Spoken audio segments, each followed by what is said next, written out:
I hope I don't have to deal with like the consequences of this in the future. But if you ever looked up Tim McConaughey's wife, um, she has like crazy short hair, and I feel like I have that.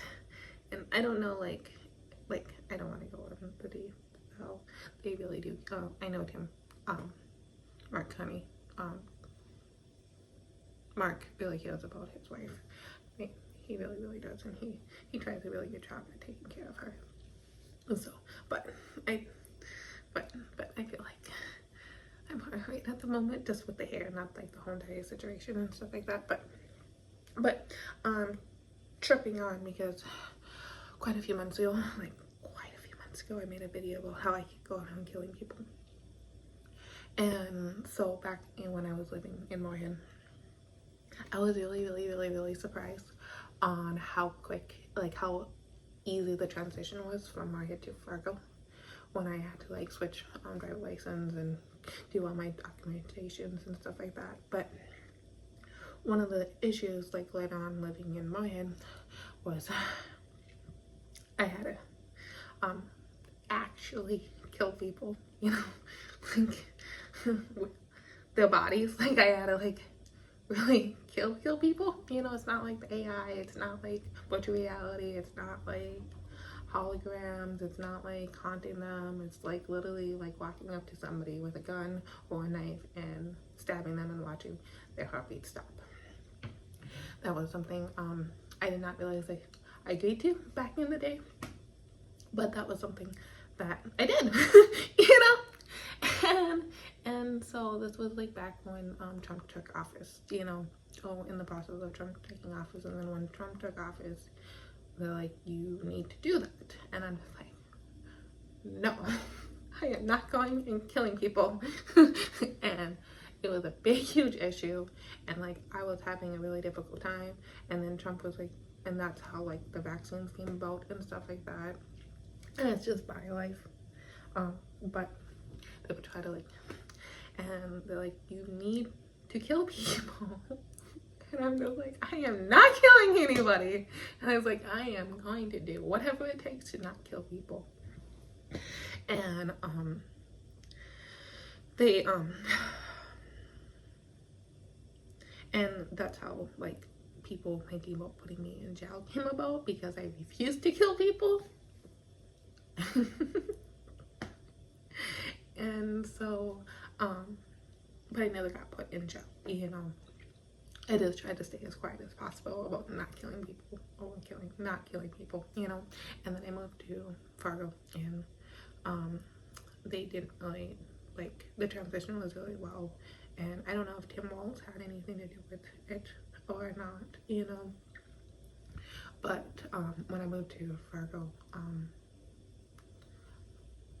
the fact that I could not kill people anymore was like, yeah, you know, because like I don't have an issue with killing people. It's the fact that we shouldn't need to kill people. That's my shit. And so I lived in Fargo and stuff like that, and Tim Walz recently went to jail. And I don't know if he really went to jail. I thought he actually went to jail, but then I keep on seeing posts on social media accounts that he's not in jail. So I don't know if he is like in jail on the other side, and this has something, and so I don't know if he's like in jail through like the gold key / ring or whatever. I don't know exactly, or if he's actually not.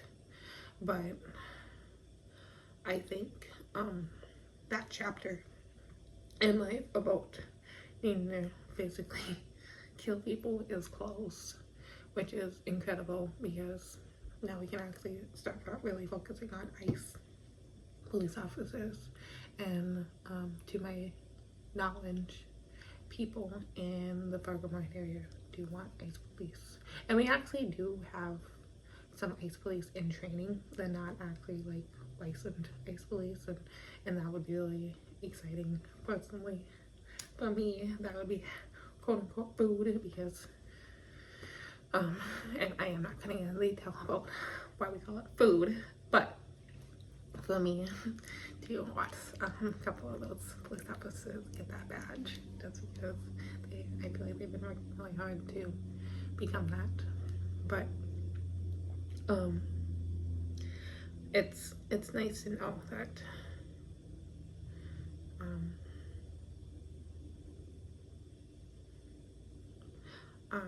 we are not trying to conform to the Russian ways, because that was why I was forced into trying to kill people. Because Trump was trying to make a deal with Russia because of the debt that we have in the United States. And that's why I used to be in Canada so much, is because I feel like there's a better way to save us than to become killers. Because Russian people live way different than Canadian people. Just saying. And yeah, and if Trump really did make that deal with Russia, we could not pick on what country we want to live in. We're all gonna have to conform to that, you know. And I understand some people are like, I'm Chinese, I'm Canadian, I'm NATO, I am all this, and I'm just like, you know, if a country takes over, we're all gonna become that. Whatever that is, you know. And so I'm really, really happy that we can really focus on these police coming into town, because they're just police officers. They're just like spirits. It's police officers that have like superpowers of becoming like, they can like project. And but they mostly just run law and order in the, I call it, it's not AI, but it's AI spirit world. But yes, that's all ICE police are. Legal police officers that can hunt you from behind. That's the best way that Tracy's gonna put it, so